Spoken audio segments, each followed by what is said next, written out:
जय जगन्नाथ बंधु best happy life channel को आपण मानक स्वागत। चलतु जाना आज संपूर्ण राशि राशिफल 8 मार्च शनिवार।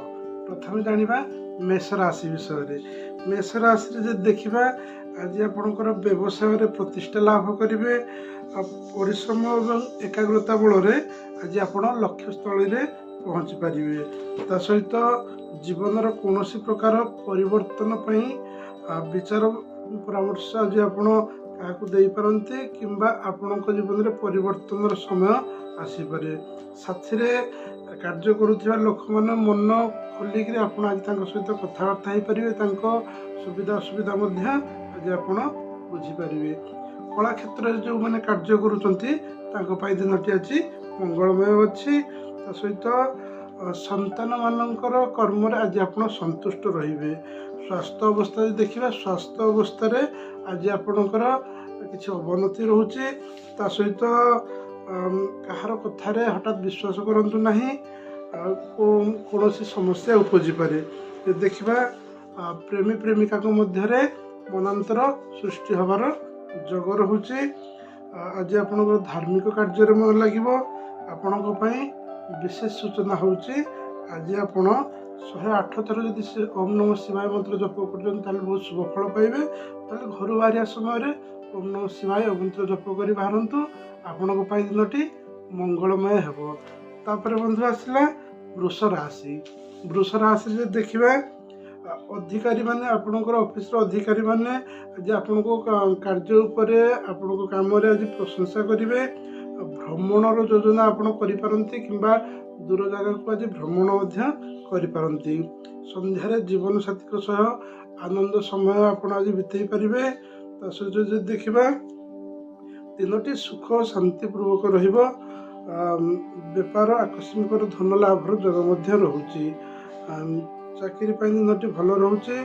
वैवाहिक जीवन आज आपणकर सुखमय हम। ता सहित देखा जगह बाड़ी समस्या किसी परिमाण में आज आपको देखा जाउची।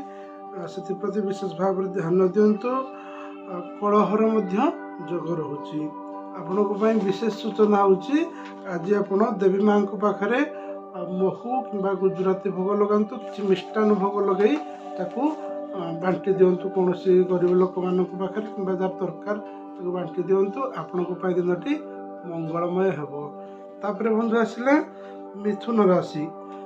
मिथुन राशि देखा आज दिन में ऑफिस रे जरूरी काम आज आपणकर पूरा करेंगे। रही जाइथिबा गुड़ाए काम आज आपणकर संपूर्ण हम। सहित सहकर्मी माने आज आपनको साहाय्य सहयोग करिपारंती। आर्थिक अवस्था आज आपणकर पूर्वपरि रहिबो। किछि परिमाण रे धनर समस्या देखा दे पारे। कोर्ट कचेरी मामला ठारू आज आपण संपूर्ण भाव में दूरे रुहंतु। देखा चाकरी रे अत्यधिक सफलता मिल पार। आर्थिक समस्या आज आपणकर पूर्व भली रहिबो, किंतु से आप बंधु मानकर परामर्श नेबार जग रोचे। स्वास्थ्य आज आपणकर भल रहिबो। तो देखा निशा द्रव्य ठारू आज आप संपूर्ण भाव में दूरे रुहंतु। परिवार सदस्य सहित कथा कटाकटीर जग रोचे। आज दिन में आप कार्य व्यस्तता सहित कटिबो। देखा नूतन कार्य भार जो आज आपणकर मन चापग्रस्त हम। आपण विशेष सूचना हूँ आज दिन में आप दुर्गा अष्टक पाठ करंतु। आपण शुभ फल प्राप्ति हम। तापर बंधु आसला कर्कट राशि। कर्कट राशि देखा आज दिन में जीवन साथी सहित आपणकर सुमधुर संपर्क रहिबो किंबा कौनसी कारणवश जदि किसी असुविधा घटी थाए तार आज समस्यार समाधान मिल पार। सहित जदि आप व्यवसाय करुँच व्यवसाय आज आपणकर मध्यम धरण रहिबो। छात्र छात्री लोक मानक आज दिनटी भल रोचे। सहित देखा आर्थिक स्थिति आज आपणकर भल रहिबो, किंतु आज आपणकर दुर्घटनार जोग रोचे घरे किंबा बाहर। से विशेष भाव में हुशियार अवलम्बन करंतु। आपण निज परिवार सहयोग आज आपको मिल पार। देखिए प्रेम क्षेत्र में कौन कारणवशत ଆପଣଙ୍କର ବ୍ୟବହାର ଠିକ୍ ରଖନ୍ତୁ, ନହେଲେ କଥା କଟାକଟିର ଯୋଗ ମଧ୍ୟ ରହୁଛି। ଆପଣଙ୍କ ପାଇଁ ବିଶେଷ ସୂଚନା ହେଉଛି ଆଜି ଆପଣ ଓମ୍ ଶಂ ଶନିଶ୍ଚରାୟ ନମଃ ଏ ମନ୍ତ୍ର ଆଜି ଆପଣ ଜପ କରନ୍ତୁ, ଆପଣଙ୍କ ପାଇଁ ଦିନଟି ମଙ୍ଗଳମୟ ହେବ। ତାପରେ ବନ୍ଧୁ ଆସିଲା ସିଂହ ରାଶି।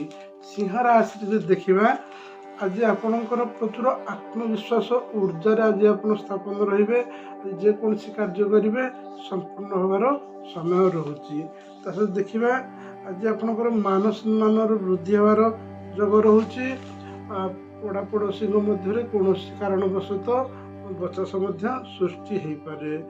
ତା ସହିତ ଯଦି ଦେଖିବା ଆଜି ପରିବାର ସହିତ ଧର୍ମାନୁଷ୍ଠାନ କାର୍ଯ୍ୟରେ ଆଜି ଆପଣ ଯାତ୍ରା କରିପାରନ୍ତି। ତାପରେ ବନ୍ଧୁ ରହିଲା ଆପଣଙ୍କ ବାଣୀ ଏବଂ ବ୍ୟବହାରରେ ମଧୁରତା ଆଜି ଆଣିବେ। ଆର୍ଥିକ ପରିସ୍ଥିତି ପୂର୍ବ ଭଳି ରହିବ। ତୀର୍ଥଯାତ୍ରା ପାଇଁ ଯୋଜନା ମଧ୍ୟ ରହୁଛି। ତାପରେ ଯଦି ଦେଖିବା ଛାତ୍ରଛାତ୍ରୀଙ୍କର ପାଠପଢ଼ାରେ ମନ ଲାଗିବ। ବନ୍ଧୁବାନ୍ଧବ ସବୁ ସାଙ୍ଗମାନଙ୍କ ସହିତ ଆଜି ଆପଣ ଦୂର ଜାଗାକୁ ମଧ୍ୟ ଯାତ୍ରା କରିପାରନ୍ତି। ଅନଲାଇନରେ ଆଜି ଆପଣ ବହୁତ ସମୟ କଟେଇବେ। ଅନଲାଇନରେ କାର୍ଯ୍ୟ କରୁଥିବା ଲୋକମାନଙ୍କ ପାଇଁ ଆଜି ଦିନଟି ଶୁଭାଶୁଭ ରହୁଛି। ଗୃହରେ ପୂଜା ପାଠର ଆୟୋଜନ ମଧ୍ୟ ହେଇପାରେ। ଆପଣଙ୍କ ପାଇଁ ବିଶେଷ ସୂଚନା ହେଉଛି ଆଜି ଆପଣ ହନୁମାନ ଚାଳିଶା ପାଠ କରନ୍ତୁ, ଆପଣଙ୍କ ପାଇଁ ଦିନଟି ମଙ୍ଗଳମୟ ହେବ। ତାପରେ ବନ୍ଧୁ ଆସିଲା କନ୍ୟା ରାଶି। କନ୍ୟା ରାଶି ଯଦି ଦେଖିବା, ଦିନଟି ଆଜି ଆପଣଙ୍କ ପାଇଁ ମଧ୍ୟମ ଧରଣର ରହୁଛି। ବ୍ୟବସାୟରେ ଯେମିତି ଇନକମ୍ ହେବ ସେମିତି ଖର୍ଚ୍ଚ ମଧ୍ୟ ହେବ। ତା ସହିତ ରୋଜଗାର ଖୋଜୁଥିବା ବ୍ୟକ୍ତିମାନଙ୍କର ଆଜି ରୋଜଗାରର ସନ୍ଧାନ ମଧ୍ୟ ପାଇବେ। ବିବାହ କ୍ଷେତ୍ରରେ ଆଜି ଦିନଟି ଶୁଭାଶୁଭ ରହୁଛି। ଉତ୍ତମ ପ୍ରସ୍ତାବ ଆସିବାର ଯୋଗ ମଧ୍ୟ ରହୁଛି। ଆଜି ଆପଣଙ୍କ ଘରେ କିମ୍ବା ବ୍ୟାଙ୍କରୁ ଋଣ ଯଦି କରିଛନ୍ତି, ଋଣ ସୁଝିବାର ଆପଣଙ୍କୁ ଉପାୟ ମଧ୍ୟ ମିଳିଯାଇଥିବ। ତା ସହିତ ଯଦି ଦେଖିବା ଧନ ପ୍ରାପ୍ତି ଆଜି ଆପଣଙ୍କର ମଧ୍ୟମ ଧରଣର ରହୁଛି। ବିଦ୍ୟାର୍ଥୀମାନଙ୍କର ପାଠ ପଢ଼ାରେ ମନ ଲାଗିବ। ପ୍ରେମ କ୍ଷେତ୍ରରେ ମଧୁରତା ଆସିବ। ଆଗରୁ କରିଥିବା ପରିଶ୍ରମର ଫଳ ଆଜି ଆପଣ ପାଇପାରିବେ। ଆଜି ଆପଣଙ୍କ ପାଇଁ ବିଶେଷ ସୂଚନା ହେଉଛି ଆଜି ଆପଣ ସୂର୍ଯ୍ୟଦେବଙ୍କୁ ଜଳ ଅର୍ପଣ କରନ୍ତୁ, ଆପଣଙ୍କ ପାଇଁ ଦିନଟି ମଙ୍ଗଳମୟ ହେବ। ତାପରେ ବନ୍ଧୁ ଆସିଲା ତୁଳା ରାଶି। ତୁଳା ରାଶି ଯଦି ଦେଖିବା, ଆଜି ଆପଣ ଅଫିସରେ ଆପଣଙ୍କ ଉପରୁ ପ୍ରେସର ପଡ଼ିପାରେ। ପରିବାରଙ୍କ ଲୋକମାନଙ୍କ ଠାରୁ ଆଜି ଆପଣ ସହଯୋଗ ପାଇବେ। ଯଦି ରାଜନୀତିରେ ଆଜି ଆପଣ କାର୍ଯ୍ୟ କରୁଛନ୍ତି, ଆଜି ଆପଣଙ୍କର ଆଶା ଏତେ ପୂରଣ ହେବାର ଯୋଗ ନାହିଁ। କୌଣସି ଛୋଟିଆ ସୁଯୋଗକୁ ଆଜି ଆପଣ ହାତ ଛଡ଼ା କରନ୍ତୁ ନାହିଁ। ଯଦି ଦେଖିବା କାର୍ଯ୍ୟକ୍ଷେତ୍ରରେ ଆପଣଙ୍କୁ ପରିଶ୍ରମର ଚାପ ଆଜି ଆପଣଙ୍କୁ ପଡ଼ିପାରେ। ଆପଣଙ୍କ ବ୍ୟକ୍ତିତ୍ୱ ବିକାଶ ହେବାର ଯୋଗ ମଧ୍ୟ ରହୁଛି। ତା ସହିତ ଯଦି ଦେଖିବା ବୈବାହିକ ଜୀବନ ଆଜି ଆପଣଙ୍କର ସୁଖମୟ ରହିବ। ସ୍ୱାସ୍ଥ୍ୟ ଅବସ୍ଥାରେ ଆଜି ଆପଣଙ୍କର ଉନ୍ନତି ଆସିବ। ତା ସହିତ ଯଦି ଦେଖିବା ଆଜି ଆପଣଙ୍କର କିଛି କାର୍ଯ୍ୟ ବିଶୃଙ୍ଖଳିତ ହେବାର ଯୋଗ ମଧ୍ୟ ରହୁଛି। କର୍ମକ୍ଷେତ୍ରରେ ଜଟିଳ ପରିସ୍ଥିତି ସୃଷ୍ଟି ହେଇପାରେ। ପ୍ରେମ କ୍ଷେତ୍ରରେ ଆଜି ଆପଣଙ୍କର ମଧୁରତା ରହୁଛି। ଆପଣଙ୍କ ପାଇଁ ବିଶେଷ ସୂଚନା ହେଉଛି ଘରୁ ବାହାରିବା ସମୟରେ ଆପଣ ଗଣେଶଙ୍କର କାର୍ଯ୍ୟସିଦ୍ଧି ମନ୍ତ୍ର ଜପ କରନ୍ତୁ, ଆପଣଙ୍କ ପାଇଁ ଦିନଟି ମଙ୍ଗଳମୟ ହେବ। ତାପରେ ବନ୍ଧୁ ଆସିଲା ବିଛା ରାଶି। ବିଛା ରାଶି ଯଦି ଦେଖିବା, ଆପଣ ନିଜ ଉପରେ ଧ୍ୟାନ ଦେବା ଆଜି ଆବଶ୍ୟକ। ଆପଣଙ୍କର ବ୍ୟବହାର, ଆପଣଙ୍କର କଥାବାର୍ତ୍ତା ଉପରେ ଧ୍ୟାନ ଦିଅନ୍ତୁ। ଅଫିସ ଯିବା ସମୟରେ ଜିନିଷପତ୍ର ସାଥିରେ ନେଇକି ଯାଆନ୍ତୁ। ବହୁତ ଜିନିଷ ଆପଣ କେଉଁଠି ଛାଡ଼ିଦେବେ, ନହେଲେ ହଜେଇ ଦେବାର ଯୋଗ ରହୁଛି। ଆଜି ଆପଣ ସମ୍ବାଦକୁ ନେଇ ମନରେ ପ୍ରଶ୍ନ ମଧ୍ୟ ଉଠିପାରେ। ତା ସହିତ ଦେଖିବା କାର୍ଯ୍ୟକ୍ଷେତ୍ରରେ ନୂଆ ଅବସର ଆଜି ଆପଣଙ୍କୁ ମିଳିପାରେ। ପରିବାରରେ କୌଣସି ବଡ଼ ଆୟୋଜନର ଯୋଜନା ମଧ୍ୟ ରହୁଛି। ଜମିରେ ନିବେଶ ପାଇଁ ଭାବିପାରନ୍ତି।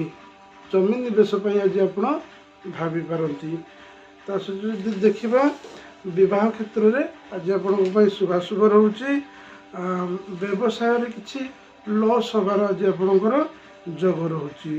ଛାତ୍ରଛାତ୍ରୀମାନେ ଶିକ୍ଷା କ୍ଷେତ୍ରରେ ଉନ୍ନତି କରିବେ। ଆପଣଙ୍କ ପାଇଁ ବିଶେଷ ସୂଚନା ହେଉଛି ଆଜି ଆପଣ କୌଣସି ଅସହାୟ ଲୋକଙ୍କୁ ଆଜି ଆପଣ ଯଦି ପୋଷାକ ଦେଇପାରୁଛନ୍ତି, ବହୁତ ଭଲ ରେଜଲ୍ଟ ଆସିବ। ନଚେତ୍ କିଛି ଖାଦ୍ୟ ଦିଅନ୍ତୁ, ଆପଣଙ୍କ ପାଇଁ ଦିନଟି ମଙ୍ଗଳମୟ ହେବ। ତାପରେ ବନ୍ଧୁ ଆସିଲା ଧନୁ ରାଶି। ଧନୁ ରାଶିରେ ଯଦି ଦେଖିବା ପାରିବାରିକ ଜୀବନ ଆଜି କୌଣସି କାରଣବଶତଃ କିଛି କଥା କଟାକଟିର ଯୋଗ ରହୁଛି। ବୁଝାପଣାରେ କୌଣସି କାରଣ ସହିତ ଭୁଲ ହେଇପାରେ। ତା ସହିତ ପୁରୁଣା ବନ୍ଧୁବାନ୍ଧବ ଆଜି ଆପଣଙ୍କର ଘରକୁ ମଧ୍ୟ ଆସିପାରନ୍ତି। ବ୍ୟବସାୟ କାର୍ଯ୍ୟରେ ଆଜି ଆପଣଙ୍କର ଉନ୍ନତି ରହିବ। ତା ସହିତ ଦେଖିବା ଚାକିରି ଯେଉଁମାନେ ଖୋଜୁଛନ୍ତି ଆଜି ତାଙ୍କର ମନପସନ୍ଦର ଚାକିରି ଆଜି ତାଙ୍କୁ ମିଳିବାର ଯୋଗ ରହୁଛି। ସ୍ୱାସ୍ଥ୍ୟ ସମସ୍ୟାରୁ ଯଦି ସ୍ୱାସ୍ଥ୍ୟରେ କିଛି ସମସ୍ୟା ଅଛି ଆଜି ଆପଣ ସେଥିରୁ ମୁକ୍ତି ପାଇବେ। ତା ସହିତ ଯଦି ଦେଖିବା ଆଜି ଆପଣ ଦୂର ଜାଗାକୁ ଯାତ୍ରା କରିପାରନ୍ତି, କିନ୍ତୁ ଆଜି ଆପଣଙ୍କର ଯାନବାହନରେ ଯାନ୍ତ୍ରିକ ତ୍ରୁଟି ଦେଖାଯିବାର ସମ୍ଭାବନା ରହୁଛି। ତା ସହିତ ଯଦି ଦେଖିବା ପୂର୍ବରୁ ଲାଗି ରହିଥିବା ସମସ୍ୟା ତାର ଆଜି କିଛି ପରିମାଣରେ ସମାଧାନ ହେଇପାରେ। କ୍ରୀଡ଼ା ସଙ୍ଗୀତ ଏବଂ ଶିକ୍ଷକତା କ୍ଷେତ୍ରରେ ଜଡ଼ିତ ଥିବା ବ୍ୟକ୍ତିମାନେ ଆଜି ସମ୍ମାନିତ ହେଇପାରନ୍ତି। ତା ସହିତ ଆଜି ଆପଣଙ୍କର ଅନ୍ୟମନସ୍କ ସକାଶେ ଆପଣ କୌଣସି ନା କୌଣସି କ୍ଷତି ଘଟିପାରେ, ସେଥିପାଇଁ ଆଜି ବିଶେଷ କରି ଧ୍ୟାନ ଦିଅନ୍ତୁ।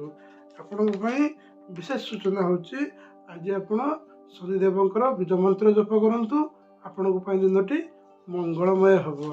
ତାପରେ ବନ୍ଧୁ ଆସିଲା ମକର ରାଶି। ମକର ରାଶି ଯଦି ଦେଖିବା ଘରୋଇ ଉଦ୍ୟୋଗୀରେ ଥିବା ଲୋକମାନଙ୍କୁ ନୂଆ ଚାକିରି ମଧ୍ୟ ମିଳିବାର ଯୋଗ ରହୁଛି। ତା ସହିତ ଦୀର୍ଘ ଦିନର ଆଶା ପୂରଣ ହେବାର ସମ୍ଭାବନା ଅଛି। ନୂଆ କାର୍ଯ୍ୟ ଆଜି ଆପଣ ହାତକୁ ନେଇପାରନ୍ତି। ତା ସହିତ ଆପଣଙ୍କ ବିରୋଧୀ ଆପଣଙ୍କ ସମ୍ମୁଖକୁ ଆସିବା ପାଇଁ ଆଜି ଚେଷ୍ଟା କରିବେ। ଯଦି ଦେଖିବା କାରବାର କରୁଥିବା ପରିଶ୍ରମ ଅନୁସାରେ ଆଜି ଆପଣଙ୍କର ଫଳ ମିଳିବ। ତା ସହିତ ଯଦି ଦେଖିବା କାର୍ଯ୍ୟକ୍ଷେତ୍ରରେ ଆଜି ଆପଣଙ୍କ ମନ ବିଚଳିତ ହେବାର ସମ୍ଭାବନା ରହୁଛି। ସ୍ୱାସ୍ଥ୍ୟ ଅବସ୍ଥାରେ ପରିବର୍ତ୍ତନ ଆସିପାରେ। ଅସୁସ୍ଥ ରହିଥିବା ଶରୀର ପ୍ରତି ଧ୍ୟାନ ଦିଅନ୍ତୁ। ଆଜି ଆପଣଙ୍କର ସ୍ୱାସ୍ଥ୍ୟ ଭଲ ହେବାର ସମୟ ରହୁଛି, ଯୋଗ ରହୁଛି। ଆର୍ଥିକ ଅବସ୍ଥା ଯଦି ଦେଖିବା ସାମାନ୍ୟ ପରିମାଣରେ ଉନ୍ନତି ଆସିବାର ଯୋଗ ରହୁଛି। କାର୍ଯ୍ୟକ୍ଷେତ୍ରରେ ଆଜି ଆପଣଙ୍କ ଉପରକୁ ଚାପ ପଡ଼ିବାରୁ ଆପଣଙ୍କ ମନ ବିଚଳିତ ରହିବେ। ତା ସହିତ ଯଦି ଦେଖିବା ଛାତ୍ରଛାତ୍ରୀମାନେ ଇଣ୍ଟରଭ୍ୟୁରେ କିମ୍ବା କୌଣସି ଯଦି ଜବ୍ ପ୍ରୋଫାଇଲରେ ଯାଉଛନ୍ତି ତାହେଲେ ଆଜି ଦିନଟି ଭଲ ରହୁଛି। ଆଜି ଆପଣଙ୍କ ପରିବାରରେ କମ୍ ଏବଂ ବ୍ୟବସାୟରେ ଅଧିକା ସମୟ ଦେଇପାରନ୍ତି। ଆପଣଙ୍କ ପାଇଁ ବିଶେଷ ସୂଚନା ହେଉଛି ଆଜି ଆପଣ ପ୍ରଭୁ ଜଗନ୍ନାଥଙ୍କ ପାଖରେ ମିଷ୍ଟାନ୍ନ ଭୋଗ ଲଗାନ୍ତୁ ଏବଂ ତାକୁ କିଛି ପଶୁପକ୍ଷୀମାନଙ୍କ ସହକୁ ଖାଇବାକୁ ଦିଅନ୍ତୁ। ଆପଣଙ୍କ ପାଇଁ ଦିନଟି ମଙ୍ଗଳମୟ ହେବ। ତାପରେ ବନ୍ଧୁ ଆସିଲା କୁମ୍ଭ ରାଶି। କୁମ୍ଭ ରାଶି ଯଦି ଦେଖିବା ଆପଣଙ୍କର ମହତ୍ତ୍ୱପୂର୍ଣ୍ଣ କାର୍ଯ୍ୟ ଯେ ଆପଣଙ୍କର ସଫଳ ହେବ। ଯେକୌଣସି କାର୍ଯ୍ୟ ଆଜି ଆପଣ ବହୁତ ଦିନ ହେଲେ ଚେଷ୍ଟା କରୁଥିଲେ, ସେଥିପ୍ରତି ଭାରି ଚିନ୍ତିତ ରହୁଥିଲେ, ଆଜି ସେଥିରେ ଆପଣ ସଫଳତା ଲାଭ କରିବେ। ତା ସହିତ ଯଦି ଆପଣ କୌଣସି ସରକାରୀ କାର୍ଯ୍ୟରେ ଆପଣ ଆଜି ବାରମ୍ବାର ଧାଁ ଦୌଡ଼ କରୁଥିଲେ, ସେଥିରେ ବି ଆଜି ଆପଣ ସଫଳତା ପାଇପାରିବେ। ତା ସହିତ କୋର୍ଟ କଚେରୀ ମାମଲା ଯଦି ରହୁଛି ତା ଏଇ ପକ୍ଷରୁ ଆଜି ଆପଣଙ୍କୁ ଭଲ ଖବର ସୁସମ୍ବାଦ ଆଜି ଆପଣଙ୍କ ପାଖକୁ ଆସିବ। ଦାମ୍ପତ୍ୟ ଜୀବନରେ ସୁମଧୁର ସମ୍ପର୍କ ରହିବ, ମଧୁରତା ଆସିବ। ତା ସହିତ ଯଦି ଦେଖିବା କାର୍ଯ୍ୟକ୍ଷେତ୍ରରେ ଆପଣଙ୍କ ସାହସ ଦେଖି ଉଚ୍ଚ ଅଧିକାରୀମାନେ ଆଜି ଆପଣଙ୍କର ପ୍ରଶଂସା କରିବେ। ବ୍ୟବସାୟୀଙ୍କ ଭାଗ୍ୟରେ ଆଜି ଯୋଗଟି ବହୁତ ଭଲ ରହୁଛି। ଆପଣଙ୍କ ସାଙ୍ଗସାଥିମାନେ ଆପଣଙ୍କୁ ଆଜି ସାହାଯ୍ୟର ସହଯୋଗ ମଧ୍ୟ କରିପାରିବେ। ତା ସହିତ ଯଦି ଦେଖିବା ପ୍ରେମୀ ପ୍ରେମିକାଙ୍କ କ୍ଷେତ୍ରରେ ଆଜି ଶାଳୀନତା ରକ୍ଷା କରନ୍ତୁ, ନଚେତ୍ କୌଣସି ନା କୌଣସି କାରଣରୁ ବିଚାସ ସୃଷ୍ଟି ହେଇପାରେ। ତା ସହିତ ଗୃହ ନିର୍ମାଣରେ ଆଜି ଆପଣଙ୍କର ଘର କାମରେ କିମ୍ବା ଗୃହ ନିର୍ମାଣରେ ଆଜି ଆପଣ ଖର୍ଚ୍ଚାନ୍ତରେ ପଡ଼ିପାରନ୍ତି। ଧନ ପ୍ରାପ୍ତିର ବି ମଧ୍ୟ ଯୋଗ ଆଜି ରହୁଛି। ଆଜିର ଦିନରେ ଆପଣ କାହା ସହିତ ନା କାହା ସହିତ ସମ୍ପର୍କକୁ ମଜବୁତ କରିପାରନ୍ତି। ଆପଣଙ୍କ ପାଇଁ ବିଶେଷ ସୂଚନା ହେଉଛି ଯଦି ଆପଣ ଗରିବ ପିଲାମାନଙ୍କୁ ବହି କିମ୍ବା ପେନ୍ ଦାନ କରୁଛନ୍ତି କି ଖାତା ଦାନ କରୁଛନ୍ତି, ଆପଣଙ୍କ ପାଇଁ ଦିନଟି ମଙ୍ଗଳମୟ ହେବ। ତାପରେ ବନ୍ଧୁ ଆସିଲା ମୀନ ରାଶି। ମୀନ ରାଶି ଯଦି ଦେଖିବା ବ୍ୟବସାୟ କାର୍ଯ୍ୟରେ ଆଜି ଆପଣଙ୍କର ମଧ୍ୟମ ଧରଣର ରହିବ। ଆୟ କମ୍ ଏବଂ ବ୍ୟୟ ଅଧିକା ହେବାର ଯୋଗ ରହୁଛି। ଘରର କୌଣସି କାର୍ଯ୍ୟ ମରାମତି ହେବାର ଆଜି ଆପଣ ଖର୍ଚ୍ଚାନ୍ତରେ ପଡ଼ିପାରନ୍ତି। ତା ସହିତ ବଜେଟ୍ ଅଧିକରୁ ଅଧିକ ଆଜି ଆପଣଙ୍କର ଖର୍ଚ୍ଚ ହେବାର ଯୋଗ ରହୁଛି। ସ୍ୱାସ୍ଥ୍ୟ ଅବସ୍ଥା ଆଜି ଆପଣଙ୍କର ଅବନତି ରହିବ। କୌଣସି ପୀଡ଼ା ଜାତୀୟ ସମସ୍ୟା ଦେଖାଯାଇପାରେ। ତା ସହିତ ଯଦି ଦେଖିବା ଆଜି ନୂତନ କାର୍ଯ୍ୟ ଆରମ୍ଭ କରନ୍ତୁ ନାହିଁ। ନୂତନ କାର୍ଯ୍ୟର ଯୋଗ ଆଜି ଭଲ ରହୁନି। ଯଦି ଦରକାର ପଡ଼ୁଛି ସମୟ ଦେଖିକିରି କରନ୍ତୁ। ଆଜି ଆପଣଙ୍କ ଯେଉଁ ବନ୍ଧୁବାନ୍ଧବ ସ୍ୱଜନମାନଙ୍କ ବ୍ୟବହାରରେ ଆଜି ଆପଣ କ୍ଷୁବ୍ଧ ହେବେ। ଆଜି ଆପଣଙ୍କର ଧନ ଆସିବାର ଯୋଗ ରହୁଛି। ତା ସହିତ ଯଦି ପିତୃପୁରୁଷଙ୍କର ସମ୍ପତ୍ତି ରହୁଛି ସେଥିରୁ ମଧ୍ୟ ଆଜି ଆପଣଙ୍କୁ ଶୁଭ ଫଳ ମିଳିପାରିବ। ଜୀବନସାଥୀଙ୍କ ସହ ଦୂର ଜାଗାକୁ ଯାତ୍ରା ମଧ୍ୟ କରିପାରନ୍ତି। ଆର୍ଥିକ ଅବସ୍ଥା ଆଜି ଆପଣଙ୍କର ଭଲ ରହିବ। ସମ୍ପତ୍ତି କ୍ରୟ ବିକ୍ରୟ ଯୋଗ ମଧ୍ୟ ରହୁଛି। ତା ସହିତ ଯଦି ଦେଖିବା ହଠାତ୍ କୌଣସି ସୂଚନା ପାଇଁ ଆଜି ଆପଣ ବହୁତ ବ୍ୟତିବ୍ୟସ୍ତ ହେବେ। ସେଥିପ୍ରତି ବିଶେଷ ଭାବରେ ଧ୍ୟାନ ଦିଅନ୍ତୁ ନାହିଁ। ଆପଣ କର୍ମ ଆଜି ଆପଣଙ୍କ ଲକ୍ଷ୍ୟସ୍ଥଳୀରେ ଆପଣ କ'ଣ କରିବାକୁ ଚାହାନ୍ତି ତାକୁ ଲକ୍ଷ୍ୟ କରନ୍ତୁ। ଆପଣ ନିଶ୍ଚିତ ଭାବରେ ଆପଣଙ୍କର କାର୍ଯ୍ୟ ସଫଳ ହେବ। ଆପଣଙ୍କ ପାଇଁ ବିଶେଷ ସୂଚନା ହେଉଛି ଆଜି ଆପଣ ଓମ୍ ନମଃ ଶିବାୟ କିମ୍ବା ମହାଦେବଙ୍କର ଲିଙ୍ଗାଷ୍ଟକ ମନ୍ତ୍ର ଆଜି ଆପଣ ପାଠ କରନ୍ତୁ। ଆପଣଙ୍କ ପାଇଁ ଦିନଟି ମଙ୍ଗଳମୟ ହେବ। ତ ବନ୍ଧୁ, ଏ ଥିଲା ସମ୍ପୂର୍ଣ୍ଣ ରାଶିର ରାଶିଫଳ। ଦେଖା ହେବ ଆଗାମୀ ଅଧ୍ୟାୟରେ।